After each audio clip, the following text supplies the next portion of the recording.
Hello, my Italian food fanatics. Today, we're going to make pasta alla Gricia.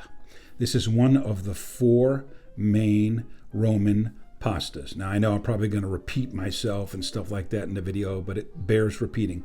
There's Cacio Pepe, there's Gricia, there's Amatriciana, and of course, Carbonara. Those are the four pillars of Roman pasta that are ancient. Cacio Pepe is the only one of the four that doesn't use any guanciale. So basically, alla Gricia is a Cacio Pepe to a certain extent with the addition of guanciale. All right? And then, of course, there's guanciale in Amatriciana and, of course, also in Carbonara. But other than those two, Carbonara is the only one that is similar to these. But Cacio Pepe and Gricia are very, very similar to one another. And because of that, the ingredients, because there's so few, become of paramount importance. So use only the best quality ingredients that you can afford or find. All right. So before we go into the kitchen and I show you how to make this, please hit the thumbs up button. Like, subscribe, share, and leave a comment down below if you like it. Now let's do it. Let's get in the kitchen and attack la alla Gricia. See you in a bit. All right, my Italian food fanatics, let's get started. Pasta alla Gricia. This is the quintessential, one of the four main ancient dishes from Rome. Starts in our case today with spaghetti, a very high quality spaghetti. You can see how it's very, very dull. It's craggy, and so you know that this has been extruded through bronze dyes and then dried very, very slowly. The other three ingredients in our pasta are very simply guanciale, Pecorino-Romano, of course, since it's a Roman, and since it's a Roman dish, and of course, pepper. That's it. So, first things first, I'm going to put some water on the stove and get that boiling. I don't need to show you that, but we have to trim the guanciale. We have to take away all of this stuff. So, I'll be back when we do that. All right, let's first deal with the guanciale, and we are going to cut this into lardons. Sounds sick? But that's what it is. And for a couple of portions, we'll do this. So I take all the skin off. This is expensive stuff, and so I try to keep as much of that fat as possible and trim as little off as possible. But the curing stuff on the outside has to go. It's not good, and it's got to come off. I see a lot of people use it. They leave it on there and use the guanciale the same way. I can respect that by virtue of the fact that they don't want to waste resources. But the reality of it all is that it's not that delicious. It has to go. Any sort of fat that is discolored or anything like that has to be trimmed away. All right, you can choose to do it differently if you want, but this is the way that I've learned how to do it, and that's that. So this is all basically trash, and then we will cut these into little batons, or what they call lardons, just like this. All right. So I don't think I need to show you cutting of this into lardons. So I'll turn this off and I'll come back in just a moment. All right, now that our guanciale is squared away, we're going to grate some Pecorino-Romano. And I like to do this on a box grater inside of a large bowl. That way we're not getting pieces going everywhere and making a big mess. All right. So I don't really think I need to show you how to grate cheese. Although there you go. So we'll come back when this is all grated. All right, so our cheese is grated. We have our pepper, our guanciale, and it's time to head over to the stove to begin. Okay, as you know, when working with guanciale, do not like to salt the pasta water too much. So there's a little bit more than 2 cups in there, so I added 1 and about half a teaspoon of salt. We're going to let that dissipate, and then we'll add our spaghetti in there. All right, so our water's come to a boil. Before we put in the guanciale, we want to put in our spaghetti. And the reason for that is because we're going to use the water from the spaghetti, the very starch-rich water from the spaghetti, inside of the pan with the guanciale and the Pecorino-Romano in order to do 2 things. Number 1, actually 3 things. Bloom the pepper, and then as soon as that's bloomed a little bit, we're going to use water from the pasta to arrest the cooking in the guanciale and the pepper. And then, of course, because of the starches that are in the water, it's going to stop the pecorino from becoming stringy. The starch coats the molecules in the cheese and stops them from adhering to one another. So, all right, now we'll get to cooking the guanciale, and we'll be back. All right, so we have a saute pan on the fire, and you just add the guanciale in like this. There's no need to add any olive oil or any kind of other fat because the guanciale has enough fat, and this is the traditional, authentic Roman way of cooking the guanciale first. So what we're going to do is we're going to crisp this up, so it should be crisp on the outside, tender on the inside. It's going to render its fat.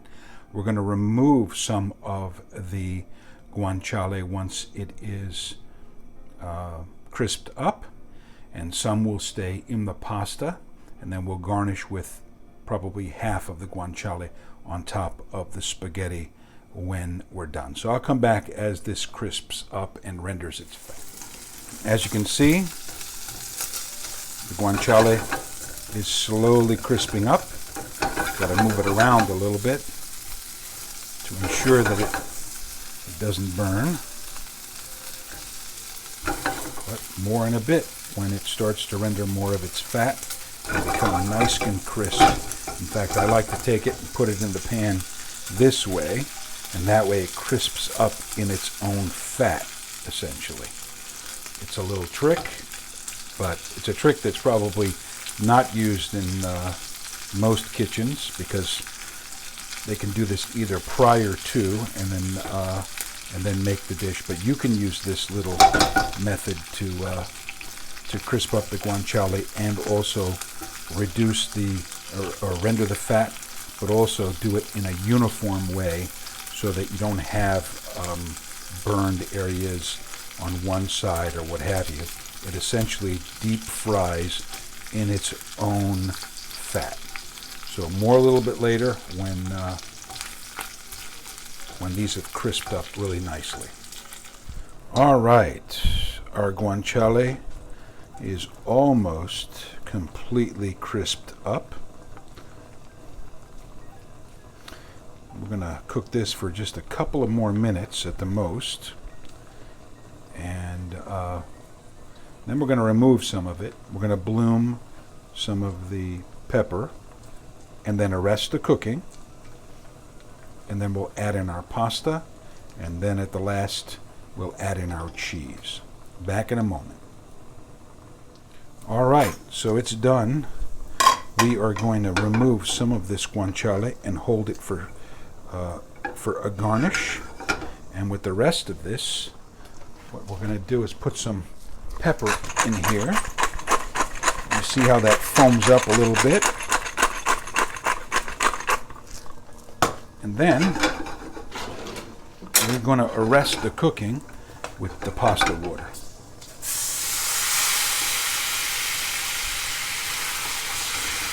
Just like that. So that stops the guanciale from browning. It also stops the pepper from burning, but it allows the pepper, because it's not toasted, to bloom a little bit within the fat, just for a second or so.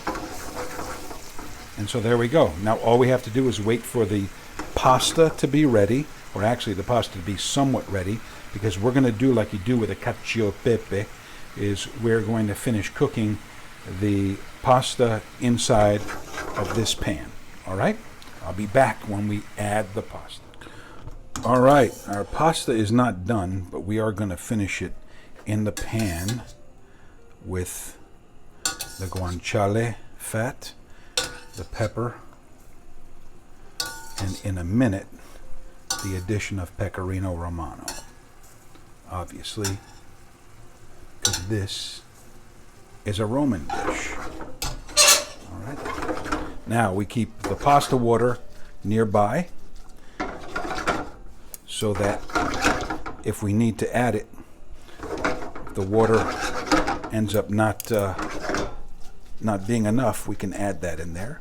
So what we'll do is we're taking the water and we're mixing it with the fat here, and that lends a creaminess to the pasta, as you well know if you've watched any of my YouTube videos making this type of pasta. All right.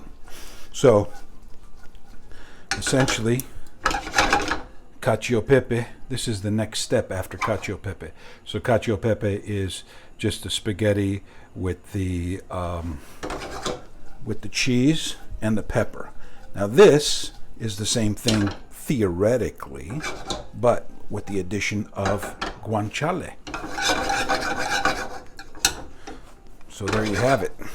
And then of course the next most complicated or involved dish would be Amatriciana, and then of course after that is the infamous and famous the Carbonara. That's the most complicated theoretically of all of the 4 main Roman pastas. So you can see that we are out of water here, and that's why we're going to add a little bit in like this.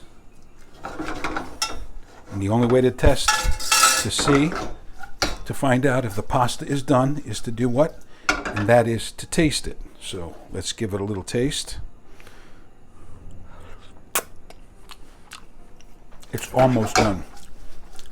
Need about 1 more minute. There's just enough pepper, believe it or not. And the flavor of the guanciale is coming through in the fat. Wow. This is going to be absolutely phenomenal. Now let's add a little bit of pecorino into here. I'm going to turn it off the heat. You have to turn off the heat. Otherwise it'll split and you'll have a complete mess on your hands. Okay? So now that's too thick. And we're going to add some water in here to thin it out a little bit. And what that does, it also stops. You see that it was kind of getting a little bit stringy, but because of that pasta water and the molecules from the starch, it makes that extremely creamy. Look at that. In fact, I'm going to add just a little bit more pasta water.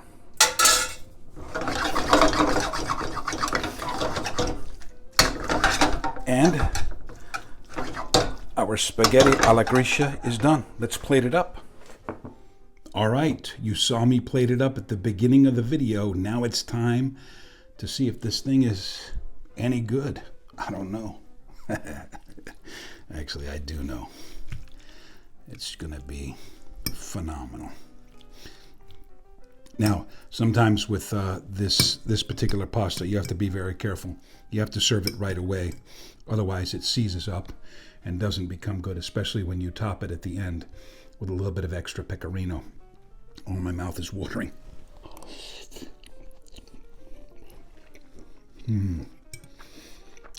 Wow.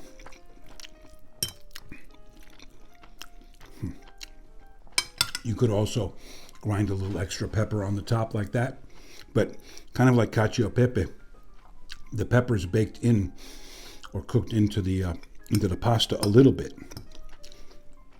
And I like the flavor. I don't really like a whole lot of pepper because now you compete with the guanciale and the pecorino, even though they go together. We know from cacio pepe that they do. Oh wow. See,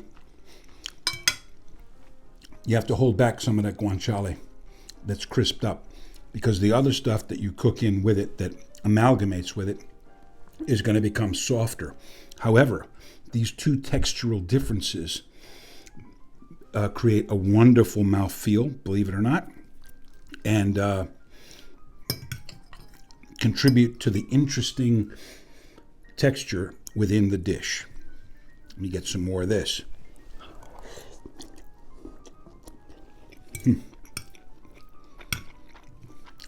Wow. Pasta. It's perfectly cooked. Even though this is similar to Cacio e Pepe, I prefer this a lot more. And the reason for that is, very simply put, the guanciale, for which there is no substitute. All right? If you hear people talking about, oh, just use pancetta. Pancetta, okay, pancetta is pancetta, but pancetta is not guanciale. It just doesn't work the same. It doesn't have the same flavor. It doesn't have the same feel to it. It's just not even comparable. Pancetta is good for something else, but not in here. And of course, neither is bacon. Although, I'll tell you what, some Italian chefs will use smoked guanciale to add a different sort of a bent, even in the carbonara. Not all, that's not traditional, okay? But just to do something a little bit different, they may end up using a smoked guanciale, which is similar to bacon, because bacon is, of course, smoked. Unlike pancetta. You know, they both come from the belly of the animal, but the pancetta is not smoked. But I don't like the flavor of pancetta when it is sautéed. It has a smell to it that, at least here in America, I'm not particularly fond of. I just don't like it. But when the guanciale fries up, oh boy, and it tastes even better. It's really, really a wonderful sort of a combination. Now, with that said, guanciale is not cheap. All right, you're looking about somewhere about $30 a pound delivered. However, if you follow the instructions like I showed you, take your time with it, you can brown the guanciale on a lower flame than what I did, and really take your time. It doesn't take long. You'll be in for a treat, something a little bit different. And if you order a piece, it's about 12 ounces. What'll end up happening is you'll have enough for carbonara, and you'll have enough for Amatriciana too. So you'll get flavors of all three of the four classic Roman pasta dishes. And of course, Cacio e Pepe doesn't use any sort of it doesn't use guanciale, so you'll be able to taste all four of the classic Roman dishes if you just buy one piece of guanciale and follow the instructions on my YouTube channel. With that said, please like, subscribe, hit the thumbs up button, hit the bell button, share, and leave a comment below. Tell your friends. I really appreciate the followers that I do have.